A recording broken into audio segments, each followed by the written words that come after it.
Shalom amigos, bienvenidos. Hoy estamos con la parábola del sembrador. Le iba a llamar remasterizada, pero remasterizada, aunque es pasarlo a imagen y sonido, pues quedaba como si viniera a ser mejorada, versión mejorada, ¿no? Una versión mejorada, pero no se puede mejorar lo que ya está escrito, y más si lo dice nuestro Mashiach, ¿no? Entonces, pues es la parábola del sembrador, pues un poco musculada, ¿no? Porque para eso está la palabra, para confirmarse palabra con palabra, Torah con Torah, instrucción con instrucción, para que esa palabra pues nos sea más autoritativa, ¿no? Tenga más poder y un poder que se demuestre con testigos de otros pasajes. Entonces va a alcanzar cierta musculatura esta parábola del sembrador, que de por sí es poderosa, y más si se le pone más Torah, más meditación, más reflexión, más apoyo con otras escrituras, vamos a encontrar que va a ser una palabra muy musculada para nuestra dieta proteínica de la palabra de poder. Entonces, pues estamos con esta parábola del sembrador que se encuentra en Mateo 13, Matillahu capítulo 13, pero antes entramos a lo que viene a ser sembrar, ¿no? Porque tenemos que la etimología de la palabra sembrado o sembradura, semilla, viene de espora, que de ahí viene lo espurio. Lo espurio viene de espora, que en latín es semen, genus, proles, semilla y sembradura. Por lo tanto, algo espurio, algo que viene de la espora, que viene del semen, de la semilla, de la sembradura, viene a ser mal sembrado, espurio, vamos, viene a ser mal sembrado, degenerado. No solamente mal sembrado y degenerado, sino que además es lejos de la semilla propia o de origen legítimo. Dícese que es un bastardo. Lo que está sembrado de un modo espurio, de lo que viene espora, prole, semilla, sembradura, semen, lo que está sembrado de una manera espuria es mal sembrado, degenerado, lejos de la propia semilla, que sí es una sembraduría o un sembrado pues de origen legítimo.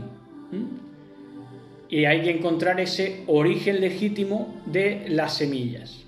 Nosotros, si lo miran bien, somos semillas, estamos plantados aquí por un sembrador también, que es nuestro Elohim, bendito sea. Hay quien reconoce esto y hay quien se forma de una manera bastarda porque se queda lejos de la semilla propia o de origen legítimo, por lo cual pasa a ser una espora, que los virus también tienen esporas, y viene a ser algo espurio, algo mal sembrado, algo degenerado. Esto ya de por sí nos habla a nuestro lev, a nuestro corazón, ¿no? Pero vamos a introducirnos en Mateo 13, que dice así. Vamos a ir leyéndolo poco a poco, verso a verso, y a confirmarlo con otras escrituras para, ya digo, muscularnos en el día de hoy en la práctica de hacer viva la Torah en nuestra vida, hacer carne, ¿no? Que es a lo que somos llamados, a lo que es llamado la palabra, a ser parte de nosotros, a hacer la carne. Dice Mateo 13, verso 1. Aquel día salió Yahshua de la casa y se sentó junto al mar.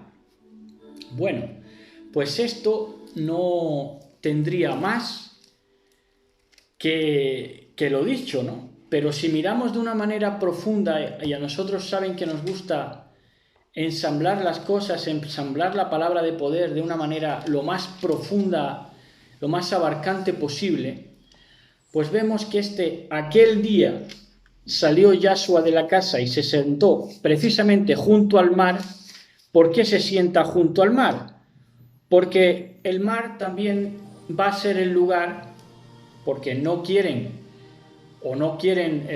las potestades de las tinieblas que su pueblo oiga, y entonces pues se sitúan allá donde Yahshua quería hablarle al pueblo, que era junto al mar. Por eso dice en el 13:1 de Apocalipsis, dice: y vi surgir del mar una bestia que tenía 10 cuernos y 7 cabezas, y en sus cuernos 10 diademas, y en sus cabezas títulos blasfemos.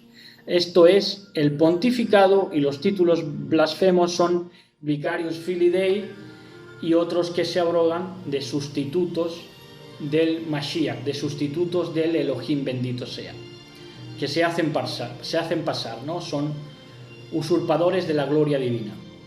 Bueno, entonces noten que también esta bestia está junto al mar. ¿Para qué? Para que el pueblo no reciba la palabra de poder, no reciba esa semilla que va a disponernos nuestro Mashiach en su palabra, ¿no? En lo que sale de su boca. Entonces, como la bestia no quiere que se escuche el mensaje, pues está en la misma zona donde Yahshua se pone a hablar, a salir. Aquel día salió Yahshua de la casa y se sentó junto al mar para hablarle a la gente.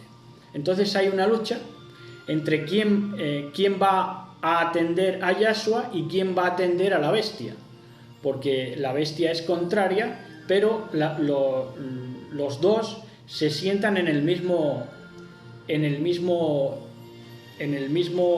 acometido, que es predicar al pueblo, para que el pueblo llegue a entender, llegue a oír y llegue a orar, ¿no? Entonces dice el siguiente verso, el verso 2, Mateo 13: y se le juntó mucha gente. Ahí está, esta mucha gente estaba dispuesta a oír el mensaje, a ver cómo el sembrador salía a sembrar y a ser parte de esas semillas. Dice: y se le juntó mucha gente, y entrando él en la barca se sentó, y toda la gente estaba en la playa. ¿Dónde estaba la gente? En la playa. Bueno, pues entonces nos vamos a Isaías, al libro de Isaías,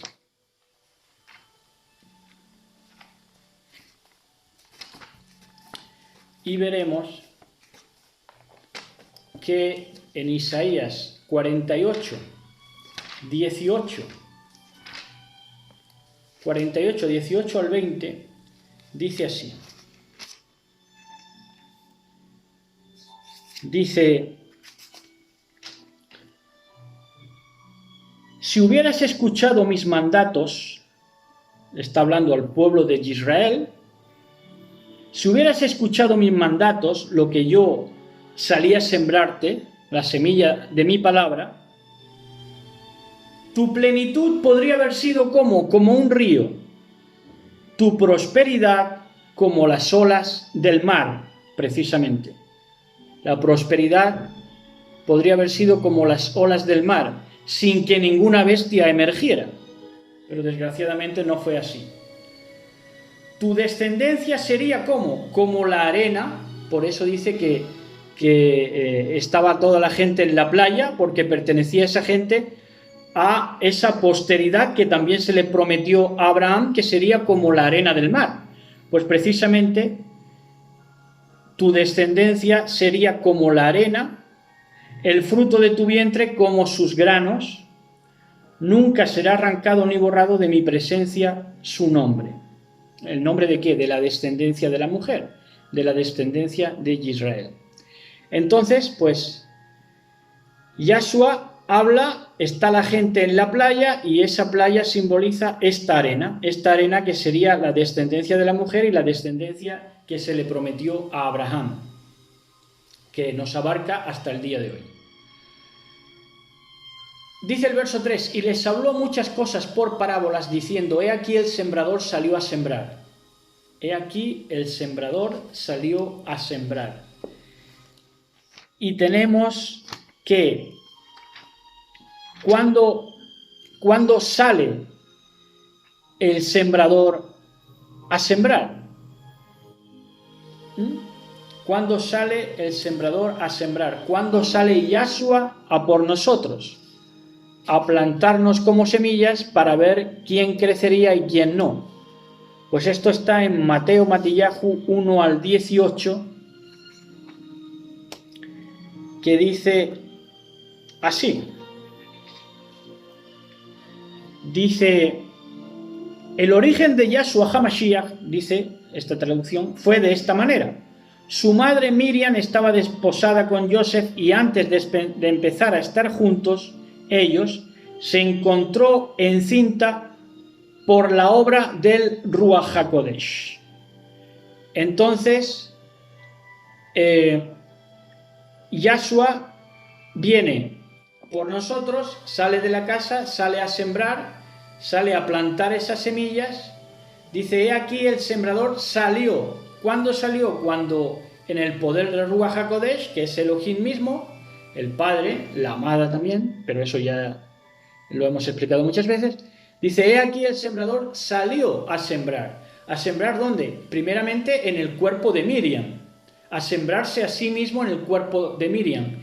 Y luego, cuando ese niño ya desarrollado y ya en su edad ministerial hablaba a la gente, pues igual salía a sembrar, tal y como estaba haciendo en este momento en este pasaje de Matillahu. Salió a sembrar ¿cómo? De que hablaba a la gente, hablaba palabra divina. Y dice así, verso 4, y mientras sembraba, estaba sembrando, estaba hablando, y dice, y mientras sembraba, parte de la semilla cayó junto al camino y vinieron las aves y la comieron. Y aquí tenemos una lucha de simientes, porque las aves ya no es la simiente del Eterno, vamos, espiritualmente, las aves representan los demonios. Y dicen que las aves vinieron a hacerle la contra a esa semilla, que sí era humana, para comérsela, para que no llegara donde tenía que llegar, no ascendiera de la arena del mar a los cielos, a ser estrellas, ¿no? Como se le prometió a Abraham. Entonces hay una lucha de ceras, cera en hebreo es simiente, y tenemos la cera de la mujer, que es la humanidad, contra la cera de la serpiente, que son las aves que la comieron, los demonios. Entonces, ¿cómo comen espiritualmente las aves la semilla humana? La semilla que está creada a la imagen y semejanza de Elohim para que no trascienda a Elohim. ¿Qué es lo que hacen? Pues lo hacen, intentan corromper la semilla humana por medio de la epigenética. La epigenética es aquello que nos influye desde arriba y también mediante los estímulos visuales. Entonces, mediante los estímulos visuales, quieren cambiar la genética humana a fin de prácticamente hacernos zombies o hacernos robots. Entonces, aquí hay dos escuelas dentro de la epigenética, que son los genetistas y los ambientalistas. Los genetistas dicen que todo está determinado, por lo cual ellos no le dan paso al libre albedrío, niegan el libre albedrío que Elohim nos pone, y dicen que todo está determinado por los genes. Que eso es lo que le interesa hacer ver a las aves para comerse la simiente humana, de que no hay cambio posible, de que no hay arrepentimiento posible ni hay nada, porque las aves están para eso y que la genética está ya determinada. Quiero decir que quien está determinado para ser malo va a ser malo, ¿no? Pero los ambientalistas pues dicen que es todo una adecuación al medio ambiente, al ambiente que te encuentras, ¿no? Entonces pues el ambiente te puede condicionar tu conducta, que eso sí es bíblico. Entonces pues esto está en Génesis 15:11, Vamos a Génesis, Bereshit 15:11, que dice así. Dice, las aves rapaces bajaron sobre los cadáveres, pero Abraham las espantó. Esto es ni más ni menos que cuando Elohim pacta con Abraham, Abraham parte por la mitad la ofrenda que le presenta al Eterno, el pacto de las mitades, de las aves precisamente, pero las aves vienen y como se ciñe la oscuridad, una oscuridad profética, porque era ese tiempo que iban a vivir las aves, los demonios, entre la humanidad, entonces las aves rapaces bajaron sobre los cadáveres que estaban dispuestos como ofrenda por Abraham, pero Abraham las espantó. Entonces hay que espantar en tiempos de oscuridad a esas aves que quieren comerse la simiente humana. ¿Cómo? Pues con doctrinas como el determinismo, que ya hablamos de eso hace como 2 meses, que nos enseña que todo ya está determinado y que no hay libre albedrío y que ya está dispuesto y no hay cambio posible para el que obra mal, que obrar más mal, ¿no? Entonces se regodean en el mal. Digo los genetistas, los que estudian esto, ¿no? Y así lo quieren hacer ver. Entonces,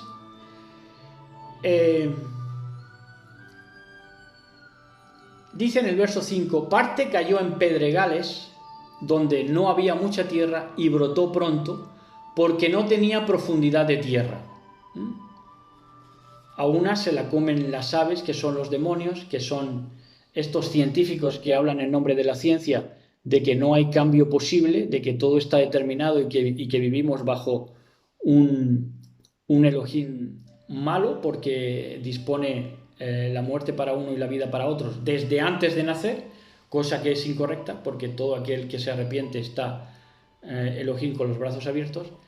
Entonces dice en el verso 5 que parte cayó en pedregales después de esto, donde no había mucha tierra y brotó pronto porque no tenía profundidad de tierra. Y esto lo encontramos explicado a cabalidad en Lucas 14:28, que dice de esta manera.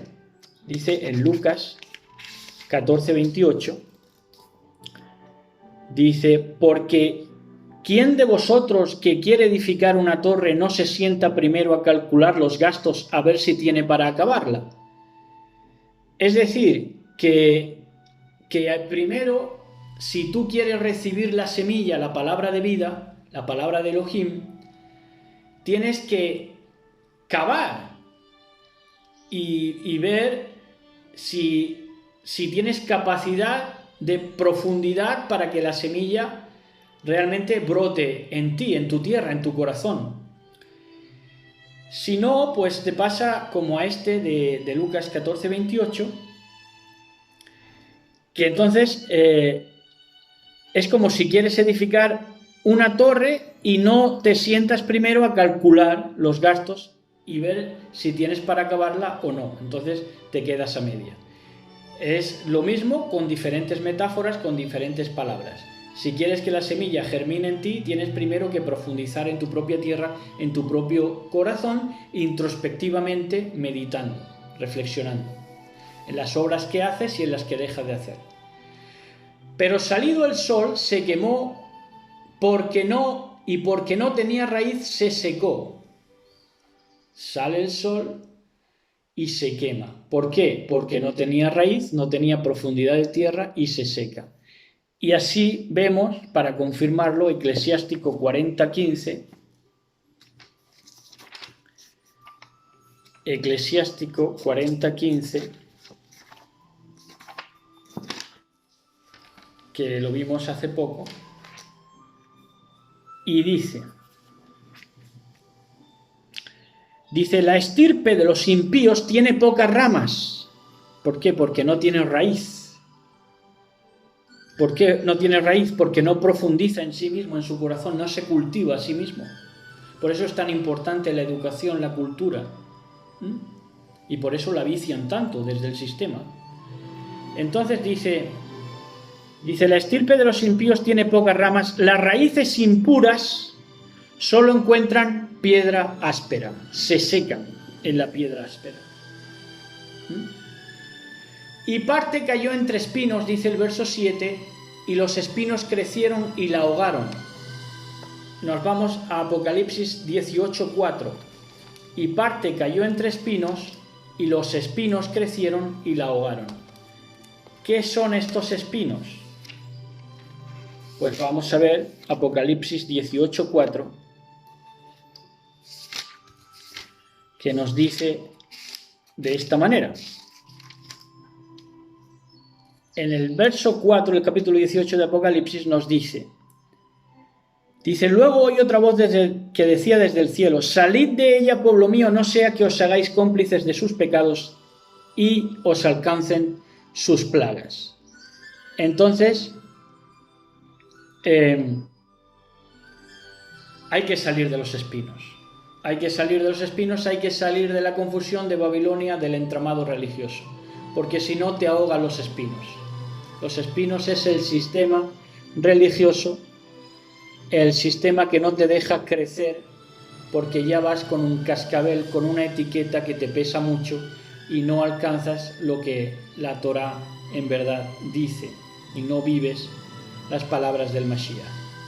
Y parte cayó entre espinos, entre religiones, y los espinos crecieron, las religiones, los sistemas iglesias, las congregaciones crecían, pero al corazón humano, a esa simiente de la mujer, a esa semilla de Elohim, la ahogaron. Pero parte cayó en buena tierra y dio fruto al 100, cual a 60 y cual a 30 por uno. Y nos vamos a Juan 15:1-3 para reforzar y muscular esto. Dice Juan 15:1-3.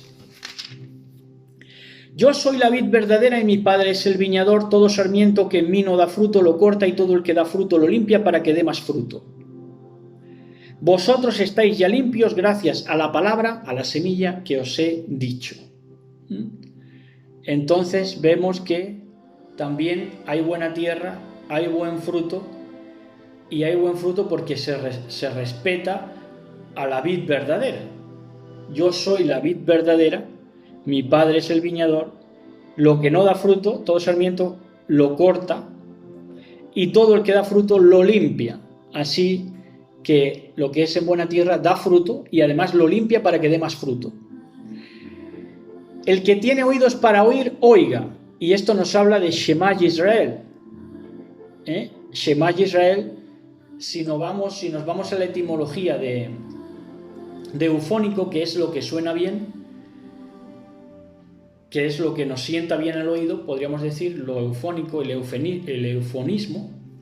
Pues el eufonismo nos habla de biensonancia, pero no siempre, por eso no siempre estamos dispuestos a escuchar la palabra de poder, porque muchas veces nos redarguye de pecado. Entonces por eso nos acontece, como pueden ustedes leerlo, al pueblo de Israel en Éxodo 20, 18 y 19, cuando le ruega, dice, háblanos tú a Moshe, porque esta voz estridente y esta voz de bocina, esta voz de Elohim, no nos hable más porque nos volvemos locos. ¿Por qué nos volvemos locos? Porque a nosotros lo que nos gusta es la biensonancia, lo que suene bien, y no esta voz tan contundente por llevar tanta verdad dentro, en su semilla. Y hasta aquí esta enseñanza, que yo creo que ya digo que nos ha servido, quizá no haya sido casi nada desvelación, pero sí nos ayuda a reforzar y a muscular lo ya entendido. Y hasta aquí esta parábola del sembrador musculada. Shalom, y nos vemos, si Elohim lo permite, en el bendito Shabbat.